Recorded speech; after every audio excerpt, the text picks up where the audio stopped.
America. It's Founding Fathers Friday. Father's Day weekend. I wanted to talk about revolution on Father's Day weekend. I think there's a lot to learn from our founding fathers, and not just about our country, but also how to be dads. 1765 was the year. Americans are complaining about the Stamp Act. It is Parliament requiring you to pay taxes, and it's the whole taxation without representation thing. And everybody gets upset, and Parliament says to Americans, "You are children planted by our care." Well, Americans didn't like to be called children. They responded, "We are not children. We are the sons of liberty, the children of liberty." This was an amazing thing. This was about to upset all of this. This is the way the system worked. It was God. God spoke to the king told the royals and Parliament and everything else. And then there was you, a serf. But there was something happening in America. People were turning into virtuous sons and daughters of liberty. And it started in churches first with this guy. We've talked about him before, George Whitefield. George Whitefield played an amazing role in America. It started at the top with God. And what he told everybody is that God's not just for the elite. You know, God's not talking to the king. He's talking to you. He's talking to you. And the whole thing started to be switched around in people's heads. Well, if God's not just talking to the king, I mean, because if you didn't vote, if you weren't a royal, the churches in England, they didn't really care. The churches were all about the king and politics. George Whitefield said, no, this is not exactly right. And what happened was it started to wake people up, and they started to say, well, wait a minute, this isn't right. This isn't right. We know that God is on the top. And there's no such thing as property. There's no such thing as a serf, even though they still didn't get it on slavery. They did start to see something completely new and very American. No serfs either. God wasn't talking to the king, and you weren't a subject of the king. You were a subject of God. God talked to you, and you were a subject of his. And then you picked the, if you would, the royals, Parliament, Congress, and the king, or the president. But they were subject to you.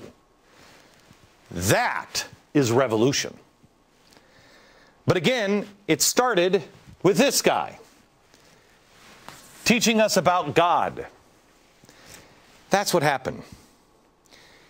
And this was happening when our founders were young.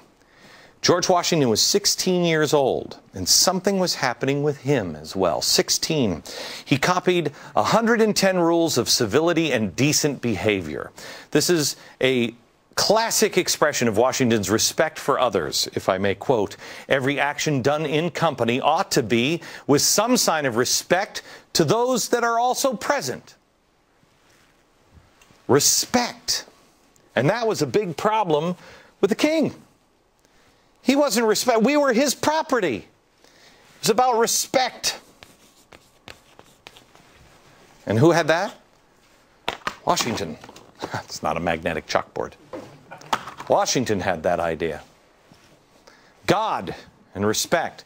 Well, here, you can't really have a revolution. And that's why I said earlier this week when Vince Flynn and Yaron Brook from the Ayn Rand Society were on, I said, you don't want a revolution. You have a revolution, it's a nightmare. We turn into France, a bloodbath. You don't want a revolution. You can't make this kind of change unless you really know what you're talking about, unless A, God is there. And the next thing that you would need is to know who you are. You need to know what you're fighting for. I think it's who you are. You're not a subject. You're not a subject of anybody. You need to know that you are a subject of God only, that you are in control. But then you need something else. You also need education. If you don't, you can't have a revolution unless you know what you're fighting for. You know, we were talking on the set here earlier about somebody called me earlier this week from Texas and said, Glenn, you know, our founders would have picked up guns by now. No, they wouldn't have. No, they wouldn't have. How many times did they go across the sea? It took them, what, 3 or 6 months to go across the ocean to deliver a letter to the king. How many times did they do that? For how many years did they do that? Year after year after year after year. But in that time, they used that time to learn. This was a new concept, because not only did the revolution happen here, first it happened in church, then it happened at home. Because just like there was God, and then he spoke to the king, and then he divvied things out. That's what was happening in the home as well. There was God, he spoke to Dad. Dad would tell everybody what to do because Dad had legal, almost property rights. They were serfs of Mom and the kids. He had legal rights. He would tell you. That's why we had child labor, because the kids were property. Go to work. And that's why the founders thought it was so important to educate. Educate. Because, well, slavery. Why was it illegal to teach somebody to read as a slave? Because they'd recognize their station in life was not here. Education. The whole family started to have a revolution. Dad needed to have different attributes. He wasn't just the ruler of the family. He had to, there was a different setup of the family. They're starting to look different. And our founding fathers were great examples. They each had a different element, a different piece of what made up a good father, which I think is so ironic because that's kind of the way it works. We each are supposed to have a different piece of our Father. And we're supposed to work on that and set examples. And that's what they did. I want to talk to you about the revolution. The revolution, we've already talked about Whitefield, the revolution here of God. Tonight I want to talk to you about the revolution of the family and the fathers of our country. What is it, dads, that we're supposed to learn?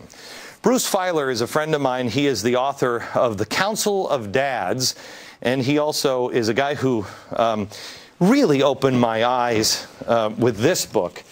You've got to read this book. If you don't have it, grab this book. Glenn? How are you, sir? Nice to see you. We were talking the other day, and it's strange how things work. It's all connections, isn't it? Strange how things work. You've been working on this. You're a religious guy. You'd written this, and this is about, you know, kind of the Moses story in America. And it brought us to our founding fathers, and we talk about it here. And now here's your new book, The Council of Dads, which is a fantastic, fantastic concept. And they fit, because our founding fathers really were the Council of Dads, weren't they? Well, you helped me see this, Glenn, and in fact, I think they were the Council of Fathers. And the idea behind the Council of Dads was that I would ask 6 friends to be father figures for my children. Right. And one of the people that I was talking to during this process said to me, well, if I was creating a Council of Dads for my girls, I would put Thomas Jefferson in my Council of Dads.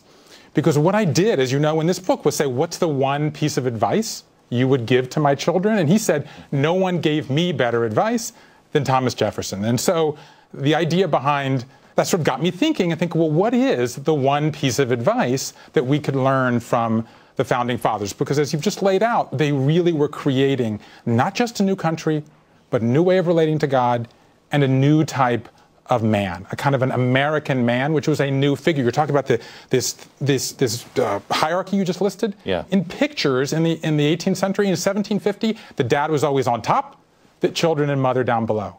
By 1800, after the American Revolution, they would all be on the same level.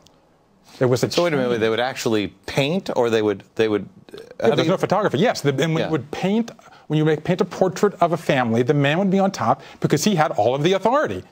And so then the children would be painted down with mom. Down with mom below. By the 18th century, as a result of the American Revolution, you began to see the father coming down because they were creating this new democratic idea. What was the family? Was this like the 1960s at all in our country, where in the family dynamic where kids had a revolution themselves? Was this a smooth process? Was it how did the revolution at the dinner table in the